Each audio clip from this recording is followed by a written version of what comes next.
Hey guys and gals, I got another one for you today. Today I'm actually going to feature a game from Xzalion. Subscriber, appreciate you sending this in because I don't want to buy the Aguila Hwk 30. So let's compare the Aguila Hwk 30 to the RU251. Well, just remember the RU251 is at tier 9.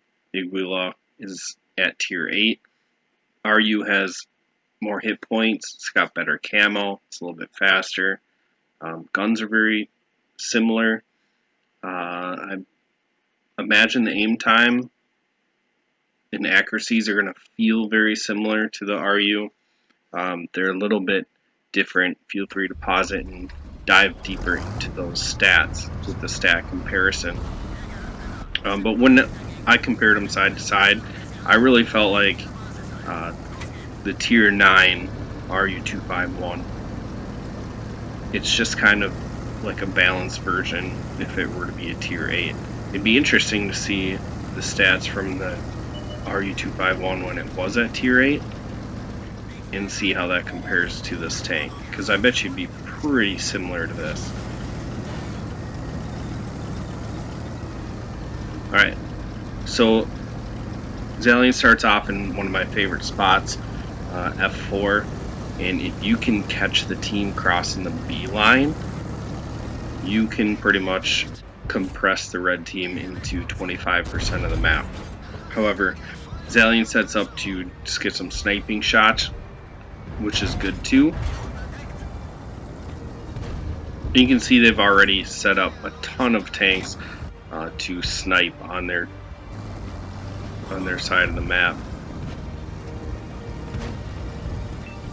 To me, if you spawn in the north, you need to send your heavy tanks to 9-0. If you just give up that side of the map, you're essentially giving the south a free ride to B8.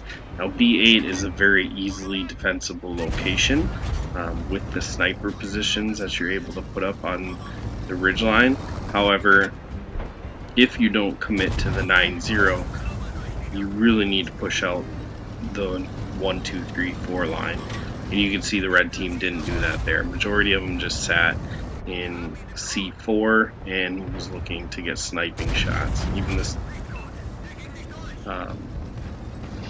some of their heavy tanks are over there.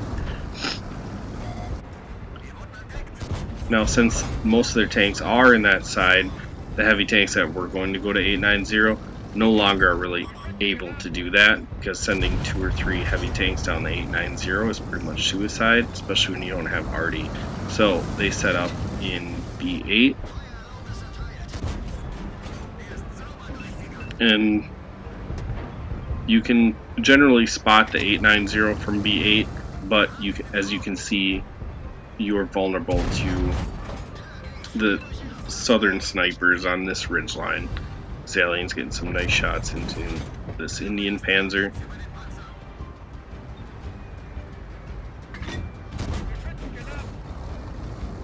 Now, do I recommend this tank? If you like the RU251 and you need a premium scout, you could definitely pick this one up. It's probably going to be fitting your play style.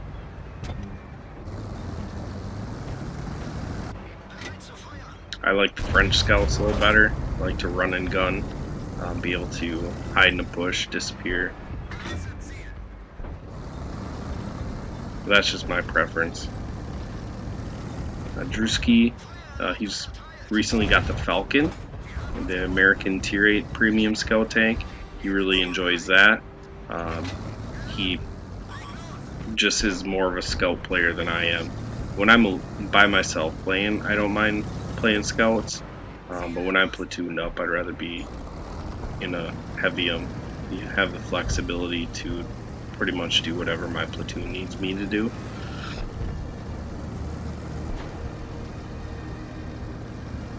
Alright, so at this point they've cleaned up B8. You can see their 890 push into B8, and that pretty much pincered the reds. And the C100 was actually there, but fell back. So now Xzalion's going to be able to get shots in him, and his platoon mate as well. And this thing really lacks some penetration. Looking at the penetration values, now if you doing sniping shots, you know, on soft targets, that's fine. You see he bounces off the back of an E100. He also got some penetrations in there, but he did bounce one shell. And that really, to me, shows that this thing is just lacking some penetration. It does have some heat rounds, which have better velocity than the APCRs that are standard on this thing, which is really strange, but also pretty nice. So, also has some pretty good HE rounds.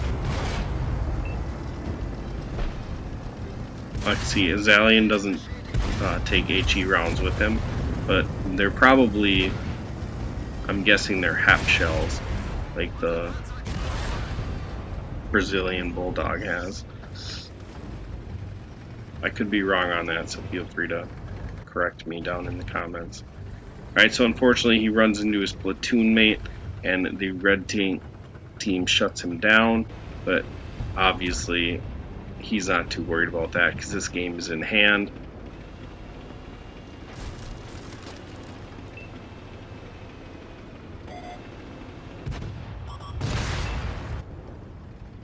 His platoon mate runs in there to get the Centurion shuts him down.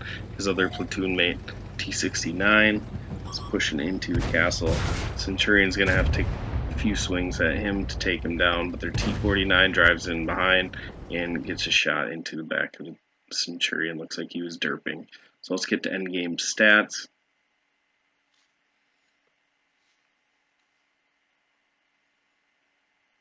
3,500 damage, only 550 assists. Kind of out of his hands there. When the red team all piles up into one spot, it's hard to get assist damage.